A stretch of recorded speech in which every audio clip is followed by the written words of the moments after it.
प्रतापगढ़ राज्य के एक छोटे से गांव में चंदन नाम का एक व्यक्ति रहा करता था। चंदन के दो भाई और भी थे, जिनका नाम दिनेश और रमेश था। इनके पिता की मृत्यु कई साल पहले हो चुका था, जबकि तीनों की मां अभी जिंदा थी। बड़े दो भाई दिनेश और रमेश राजा के दरबार में काम करते थे, जबकि चंदन घर पर मां के साथ रहता और मां की सेवा करता। चंदन मां का बहुत ही ख्याल रखता। चंदन का दिन मां के ख्याल रखने में ही गुजर जाता था। भाइयों ने चंदन को कह रखा था कि घर पर मां की देखभाल करो और उसका ख्याल रखो, हम तुम्हारा खर्चा उठाएंगे। चंदन इसी में खुश रहा। यही वजह थी कि चंदन ने न कोई शिक्षा हासिल की और न ही कोई हुनर सीखा, लेकिन मां की सेवा करता रहा और उनकी दुआएं लेता रहा। इसी तरह समय गुजरता गया और दोनों भाइयों की शादी हो गई। कुछ समय बाद उसकी मां की भी मृत्यु हो गई। मां की मृत्यु के बाद चंदन ने भी शादी कर ली। चंदन की शादी को अभी कुछ समय ही हुआ था कि इसके भाइयों ने इससे कहा कि अब हम तुम्हारा खर्चा नहीं उठा सकते। चंदन ने कहा, तुम दोनों ने ही तो कहा था कि हम तुम्हारा सारी उम्र खर्चा उठाएंगे, अब ऐसा क्यों कर रहे हो? दोनों भाइयों ने कहा, तुम तो जानते ही हो कि अब हमारे बीवी बच्चे हैं, हम उनका खर्चा उठाएं या तमाम उम्र तुम्हें ही खिलाते रहे। भाइयों का जवाब सुनकर चंदन बहुत ही दुखी हुआ और घर में आकर मायूस होकर रोने लगा। चंदन की पत्नी ने रोने की वजह पूछी तो इसने सारी बात बता दी। चंदन की पत्नी बहुत ही अक्लमंद और होशियार थी। उसने अपने पास जमा कुछ पैसे लिए और चंदन को देकर कहा, तुम बाजार जाओ और वहां जाकर एक सफ़ेद कपड़ा और एक जूता और एक छड़ी लेकर आओ। चंदन पत्नी की बात सुनकर बाजार से सारी चीज़ें ले आया।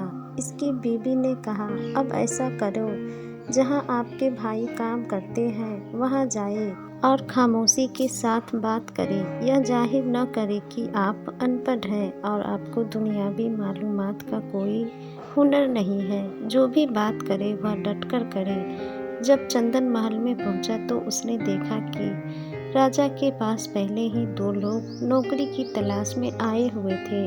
राजा ने कहा कि अगर तुम दोनों में से जिसने इस बात का जवाब दे दिया कि मेरी बंद मुट्ठी में क्या है, तो मैं उसे नौकरी पर रख लूँगा। पहले शख्स ने जवाब दिया कि आपकी मुट्ठी में सोने की अंगूठी है। राजा ने नहीं में अपना सिर हिलाया और जाने के लिए कह दिया। उसके बाद राजा ने दूसरे से पूछा कि तुम बताओ कि मेरी मुट्ठी में क्या है। उसने जवाब, आपकी बंद मुट्ठी में हीरे की अंगूठी है। इस बार भी राजा ने नहीं में अपना सिर हिलाया और उसे भी जाने के लिए कह दिया। अब पीछे सिर्फ चंदन ही बचा था। राजा ने कहा कि तुम तो मुझे बहुत ही अक्लमंद मालूम होते हो। अब तुम बताओ कि मेरी बंद मुट्ठी में क्या है। चंदन ने हल्की और दबी आवाज में कहा कि डिड्डी आज तो मुट्ठी में आ गया। राजा ने मुट्ठी खोली तो उसमें सच में डिड्डी था। चंदन ने तो अपने आप को कहा था कि डिड्डी आज तो मुट्ठी में फंस गया, यानी आज तो जान मुश्किल में पड़ गई। राजा ने सोचा कि यह बंदा तो बहुत ही अक्लमंद है, इसको तो पता चल गया कि मेरी मुट्ठी में क्या है। राजा उससे खुश होकर नौकरी पर रख लिया, महीने की 3000 मुद्राएं पर। अब चंदन बहुत खुश था। वो खुशी खुशी घर आया और अपनी पत्नी को अपने साथ बीत सारी बात बताई और कहा कि आज तो जुगाड़ लग गया और ऊपर वाले ने मुझे बचा लिया। पत्नी ने भी ईश्वर का धन्यवाद किया और कहा कि कल सुबह जब आप काम पर जाइएगा तो अपनी जगह पर खामोशी से बैठ जाइएगा, किसी से फालतू बात न कीजिएगा। अब चंदन रोज महल में जाने लगा और अपना काम करने लगा। ऐसे ही दिन गुजरने लगी।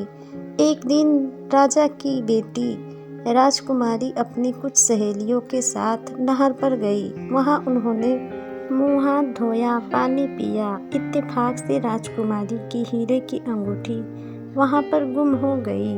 राजकुमारी के साथ सिपाहियों में चंदन भी था। चंदन ने देखा कि एक बत्तख ने वह अंगूठी खा ली है। चंदन ने एक पत्थर उठाकर बत्तख को मारा जो उसकी टांग पर जोर से लगा। वह लंगड़ाती हुई पानी में चली गई और बाकी बत्तखों के साथ जाकर मिल गई। राजा की बेटी जब हाथ मुंह धोकर बाहर आई तो उसको महसूस हुआ कि इसकी हीरे की अंगूठी गुम हो गई है। जब राजा को इस बात का पता चला, राजा ने अपनी मंत्री से कहा कि जो नया अक्लमंद आदमी रखा है। मंत्री ने उसे बुलाया और राजा के दरबार में पेश किया। राजा ने कहा कि मेरी बेटी की हीरे की अंगूठी गुम हो गई है, क्या तुम्हारे पास इसका कोई हल है? चंदन ने कहा, जी महाराज, मेरी एक गुजारिश है कि नहर से सारी बत्तख मंगवाई जाए। राजा ने कहा कि अंगूठी का बत्तख से क्या ताल्लुक? चंदन बोला, महाराज, एक बार आप मेरी बात तो माने और हुक्म करें। राजा ने चंदन की बात मानकर आदेश दिया कि सारे बत्तखों को लाया जाए। सारे बत्तख लाया गया। चंदन ने सारे बत्तख में से जो लंगड़ा रही थी उसे पकड़ लिया और उसे पकड़कर ज़बह करने को कहा। चंदन की बात सुनकर राजा बड़ा हैरान हुआ कि ये क्या कर रहा है। जब उसे ज़बह किया गया और उसका पेट चेक किया गया तो उसमें से वह अंगूठी मिल गई। राजा ने चंदन को अपने पास बुलाया, शाबाशी दी और उसकी तनख्वाह दुगुनी कर दी गई। चंदन ने दिल में सोचा, दूसरा जुगाड़ भी लग गया। इसने घर आकर अपनी पत्नी को सारा माजरा सुनाया और बताया कि तनख्वाह भी 2 गुना हो गई है। पत्नी ने कहा कि सब ऊपर वाले की कृपा है। अब चंदन का समय अच्छे से गुजरने लगा, लेकिन उसे दिल ही दिल में एक खौफ भी था कि कहीं ऐसा कोई माजरा न पेश आ जाए जिससे वह हकीकत खुल जाए कि वह अनपढ़ है। चंदन इसी डर के साथ समय गुजार रहा था।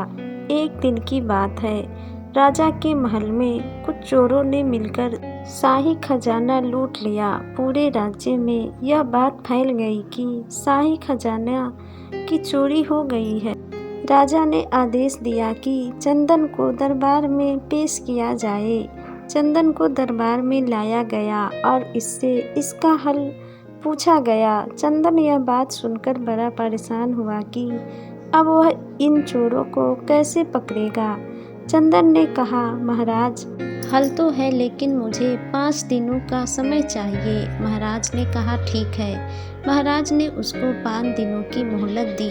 चंदन घर आया और सोचने लगा कि अब तक तो ऊपर वाले की मेहरबानी से बच गए थे, पर अब क्या करें। इसी सोच फिक्र में 4 दिन इसी तरह सोचते सोचते गुजर गए। रात को वह घर पर बैठा सोच रहा था कि अब क्या करूं। दूसरी तरफ जिन चोरों ने महल के खजाने को चुराया था, उन्हें भी इस बात का पता चल गया था कि महाराज का सबसे अक्लमंद शख्स चंदन ने 5 दिन की मोहलत मांगी है और कल वह अपना फैसला सुनाएगा। वह चोर जिन्होंने शाही खजाना चोरी किया था आपस में गुफ्तगू करने लगे कि उसने अगर हमें पकड़वा दिया तो हमारी तो न दुनिया रहेगी और न ही हम। महाराज तो हमें जिंदा जला देंगे।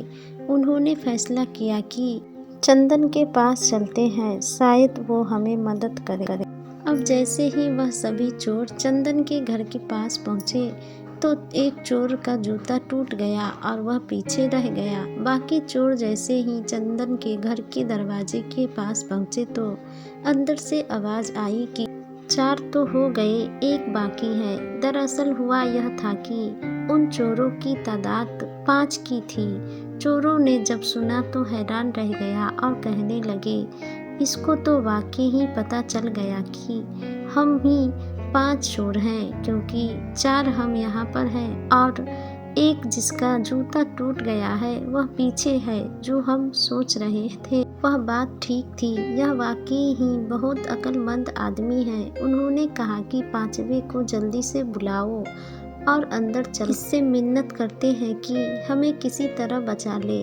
अब चंदन तो दिन की बात कर रहा था कि 4 दिन गुजर गए और एक रह गए हैं। यह 5 चोर उसके पाँव में आकर गिर गए और कहा कि यह खजाना हमने ही चुराया है। चंदन ने आसमान की तरफ निगाह किया और दिल ही दिल में ऊपर वाले का धन्यवाद करने लगा। चोरों ने कहा कि हमें किसी तरह राजा के गजब से बचा लो, यह खजाना भी तुम रख लो। चंदन ने कहा, खजाना को कहीं छुपा दो और कहा कि तुम सुबह दरबार में आ जाना, जैसे मैं कहूँ वैसे ही करना। चंदन ने उनको कुछ और बातें भी बताई और सुबह चंदन राजा के दरबार में पहुँच गया। उसने कहा कि महाराज, खजाना मिल गया है। महाराज ने कहा, जिन्होंने खजाना चोरी किया है वह चोर कहाँ है?